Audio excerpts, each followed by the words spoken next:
In 1934, Franklin Delano Roosevelt signed a law that would cause hyperinflation in China, collapse the Chinese banking system, kill millions through economic chaos, and pave the way for communist revolution. And he did this deliberately to help a handful of silver mining companies in Nevada and Colorado who wanted higher silver prices, and the mechanism was brilliantly simple.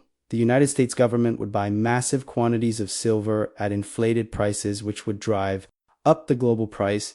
And since China was on a silver standard, meaning their currency was backed by actual silver, the rising price caused Chinese currency to appreciate dramatically, making their exports impossibly expensive and triggering economic collapse, and Roosevelt knew this would happen. His advisors told him explicitly that buying silver would destroy China's economy, but he did it anyway because 7 Western states with silver mines had political power in the Senate and China had none. And between 1934 and 1939, the United States purchased over 3 billion ounces of silver, causing the price to more than double. And during that same period, China experienced banking failures, hyperinflation, massive unemployment, and political instability that directly enabled Mao Zedong's communist takeover in 1949. And by the end of this video, you'll understand exactly how American silver policy caused one of history's greatest economic disasters, and why your government will always sacrifice foreign populations to benefit domestic special interests, no matter the human cost. The background to the 1934 Silver Purchase Act reveals how a small group of American mining interests captured government policy for their private benefit at catastrophic cost to millions of Chinese. After the crime of 1873, when the United States demonetized silver, the price of silver collapsed because one of the world's largest economies was no longer buying it for coinage, and American silver miners, particularly in Nevada, Colorado, Montana, and Idaho, spent the next 60 years lobbying Congress to restore government silver purchases to prop up prices and keep their mines profitable. These mining states had disproportionate political power because each state, regardless of population, gets 2 senators, which meant that thinly populated Western states controlled by mining interests had equal Senate representation to massive Eastern states, and they used this power relentlessly. Every few years, they would push through legislation requiring the Treasury to buy silver, and when those laws expired or got repealed, they would push through new ones. And by the time Roosevelt became president in 1933, during the depths of the Great Depression, the silver mining lobby saw an opportunity to get permanent government support for inflated silver prices. The silver mining states formed what was called the Silver Bloc in Congress, a group of senators from Western states who voted as a unified bloc on silver issues, and they had enough votes to block other legislation, which gave them tremendous bargaining power with Roosevelt, who needed their support for his New Deal programs. Senator Key Pittman of Nevada, chairman of the Senate Foreign Relations Committee and a tool of the mining interests, led the Silver Bloc and made it clear to Roosevelt that Western support for the New Deal depended on the president supporting silver purchases, and Roosevelt, who needed every vote he could get in Congress, agreed to push for silver legislation. And in December 1933, at the London Economic Conference, the United States, along with several other countries, signed an agreement to buy silver. And this led directly to the Silver Purchase Act passed by Congress and signed by Roosevelt in June 1934. Here's what the Silver Purchase Act actually did and why it was so dangerous. For China, the law directed the Secretary of the Treasury to buy silver until either silver constituted 1/4 of the total monetary stocks of the United States, or until the market price of silver reached $1.29 per ounce, which was its official monetary value. And this meant the government would be buying potentially billions of ounces of silver, which would drive up the global price dramatically. Now, you might think, well, why does the price of silver matter to China?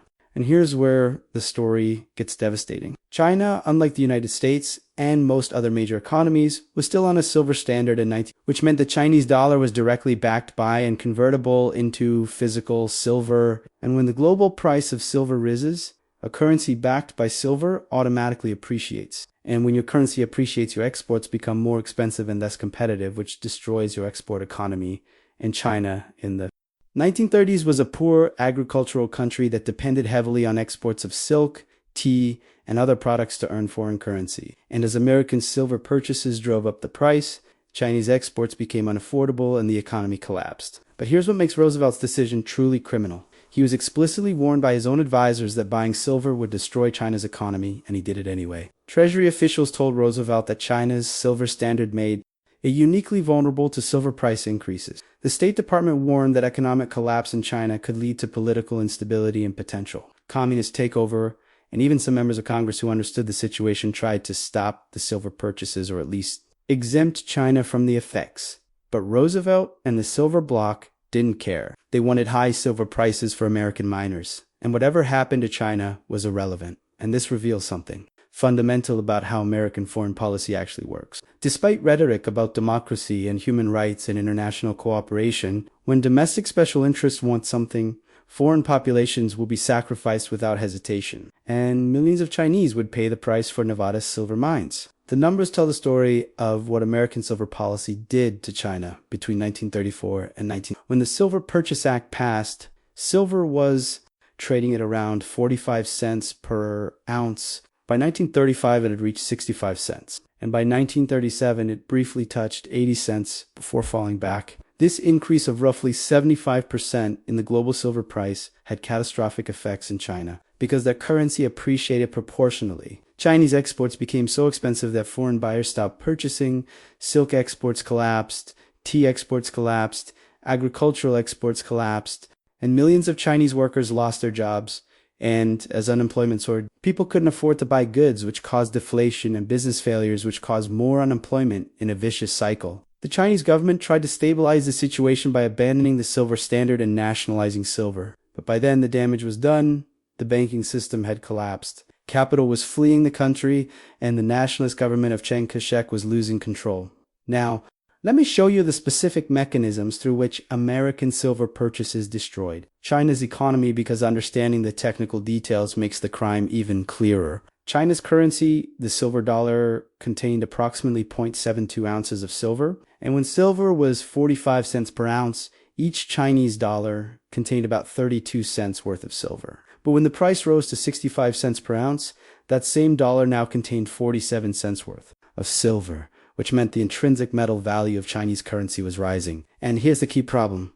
As silver became more valuable, people started hoarding Chinese coins and melting them down to sell the silver at the higher global price. It was more profitable to melt a Chinese dollar and sell the silver for 65 cents than to use it as currency worth 50 cents in purchasing power. This caused silver to drain out of China as smugglers bought up Chinese coins, melted them, and exported the silver to the United States, where the government was buying at inflated prices. And as silver drained out, China's money supply contracted, which caused deflation, which made debts more expensive in real terms, which caused defaults and bank failures, which destroyed the economy. What would you do if you discovered that your government deliberately crashed another country's economy, causing millions of deaths to benefit a few mining companies? Would you accept explanations about supporting domestic industry and protecting American jobs? Or would you recognize this as economic warfare conducted for private profit? This is the question the Silver Purchase Act forces you to confront. Because when American policy kills millions to raise silver prices by a few cents per ounce, you're seeing the true face of how power operates. If you're beginning to understand that American foreign policy has always been about enriching special interests, regardless of foreign casualties, stay with me, because what comes next will show you the direct line from 1934 silver purchases to Chinese Communist Revolution to the geopolitical situation we face today, and understanding this history is the only way to predict what comes next. Subscribe now, because very few people will connect these dots as directly as I'm about to. The political dynamics behind the Silver Purchase Act reveal how a small organized interest group can hijack national policy even when the consequences are catastrophic. The Silver Bloc in Congress represented states with maybe 5 million total population, but they controlled 14 Senate votes in proportional House representation, and they used that leverage ruthlessly. Senator Pittman, who led the Silver Bloc, was openly contemptuous of concerns about China. When warned that silver purchases would devastate the Chinese economy, his response was essentially that America's duty was to American miners, not Chinese peasants, and he framed the issue as supporting domestic production and employment during the Depression, which sounded good to people who didn't understand or didn't care about the international implications. Roosevelt went along with this because he needed Silver Bloc support for other New Deal legislation, and because there was no organized political constituency in America that cared about China's economy. Chinese Americans had no political power. American businesses trading with China were a small interest group, and the general public was focused on domestic depression problems. So Roosevelt could sacrifice China to buy Silver Bloc votes with zero political cost to himself. The Treasury Department's silver purchases under the 1934 Act were massive and sustained. Between June 1934 and June 1939, the United States government bought approximately 3.2 billion ounces of silver at prices well above market. spending over $1.8 billion, which was an enormous sum during the Depression, when the entire federal budget was around $9 billion per year. Most of this silver came from domestic American mines, which was exactly what the Silver Bloc wanted, but significant amounts also came from abroad, including from China itself, in a perverse twist. As China's economy collapsed and silver drained from the country, much of that silver was ultimately purchased by the United States Treasury, which means America was buying. The monetary base of China's economy at inflated prices, thereby destroying Chinese currency while enriching American mining companies and silver speculators who bought low in China and sold high to the US government. The effects on China were immediate and devastating, and exactly as predicted by experts who understood silver standard dynamics. By 1935, less than a year after the Silver Purchase Act passed, China was experiencing serious economic distress. Unemployment was rising, prices were falling, and silver was fleeing the country in massive quantities. The Chinese government under Chiang Kai-shek tried various responses. They banned silver exports, which just created black markets and smuggling. They tried to buy silver themselves to support the currency, which drained their reserves. They begged the United States to stop the silver purchases, or at least exempt Chinese silver, which Roosevelt refused. And finally, in October 1935, China abandoned the silver standard entirely and nationalized all silver in the country. But this came too late. The damage was done. The banking system had collapsed. Confidence in the government was destroyed, and the economic chaos created conditions that the Communist Party would exploit. Here's the human cost that's often left out of economic histories. When China's economy collapsed due to American silver policy, it wasn't just abstract numbers.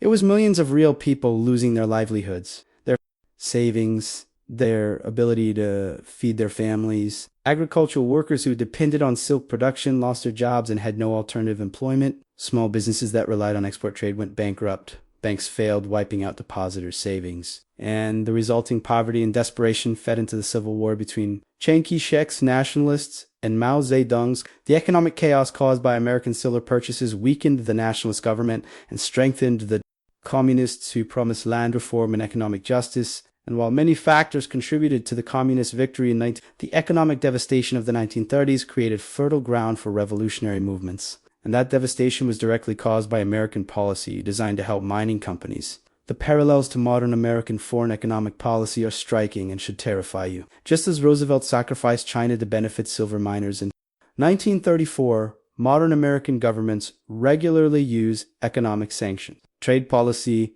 and financial weapons to advance narrow interests while causing humanitarian disasters abroad. Consider how sanctions on Iraq in the 1990s killed an estimated 500,000 children according to UN estimates while Saddam Hussein remained in power, or how sanctions on Venezuela have caused economic collapse and mass emigration while failing to remove Maduro, or how trade policies benefit certain American industries while destroying manufacturing in countries that depend on exports. The pattern is identical. Concentrated domestic interests with political power get policies that benefit them while diffused foreign populations bear catastrophic costs. And the American public remains largely unaware or indifferent because foreign suffering is invisible in domestic politics. What happened after China abandoned the silver standard in 1935 proves that the damage couldn't be undone simply by changing policy. Although China was no longer on silver, the economic devastation continued.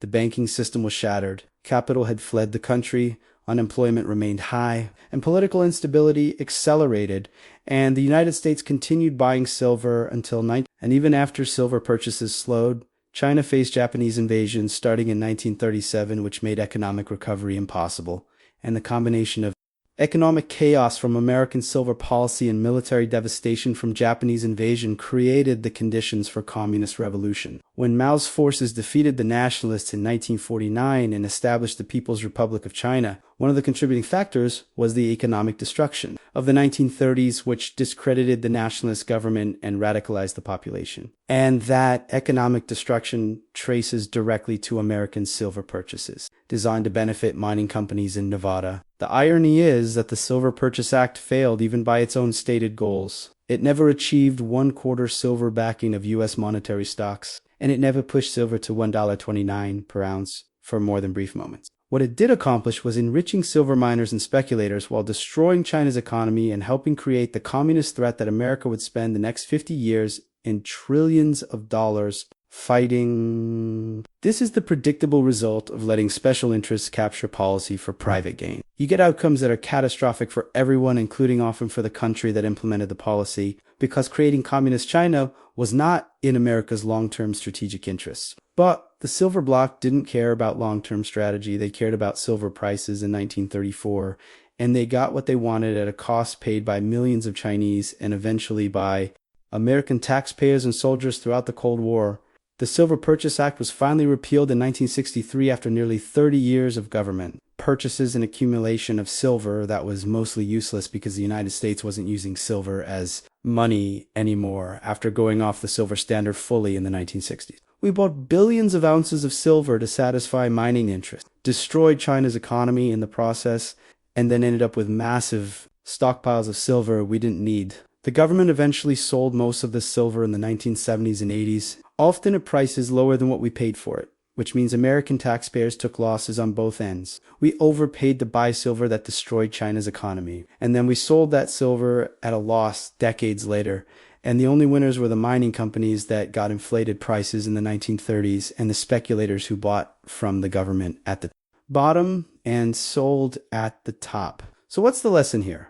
What should you take away from this story about how American silver policy destroyed China's economy to benefit mining companies? First, understand that your government's foreign policy is not designed to promote democracy or human rights or peace or any of the noble goals you hear about in speeches. It's designed to benefit organized domestic interests that have political power, and if millions of foreigners die in the process, that's considered an acceptable cost as long as the benefits flow to the right people. Second, recognize that these policies often backfire catastrophically in the long term. Creating a communist China was not in America's interest, but the short-term political incentives that drove the Silver Purchase Act didn't account for long-term consequences. Politicians and special interests extract immediate benefits and leave future generations to deal with the blowback. Third, accept that as long as you're focused on domestic politics and ignore what your government does to foreign populations, these disasters will continue because the political calculus won't change until there's a cost to sacrificing foreign countries for domestic interests.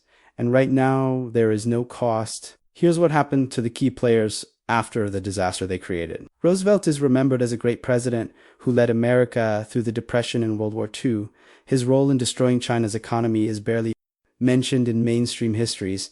Senator Pittman died in 1940 before seeing the Communist Revolution. His silver policy helped cause. The silver mining companies made their profits and moved on. And the American public never connected the dots between silver purchases in the 1930s and communist China in the 1940s. This is how it always works. The people who design catastrophic policies face no consequences because the disasters happen elsewhere and are blamed on other factors, and the cycle continues. Next time it will be a different commodity or a different country, but the pattern remains the same. Organized interests capture policy, foreign populations pay the price, and nobody in power is held accountable. If this revelation about how FDR destroyed China's economy to help a handful of silver mining companies has opened your eyes to how American foreign economic policy actually works, if you're finally understanding that the geopolitical chaos we live with today traces back 2 decisions made for narrow private interests decades ago, if you're angry that millions died so that mining companies could get higher silver prices and nobody was ever held accountable, then you need to see what we reveal next,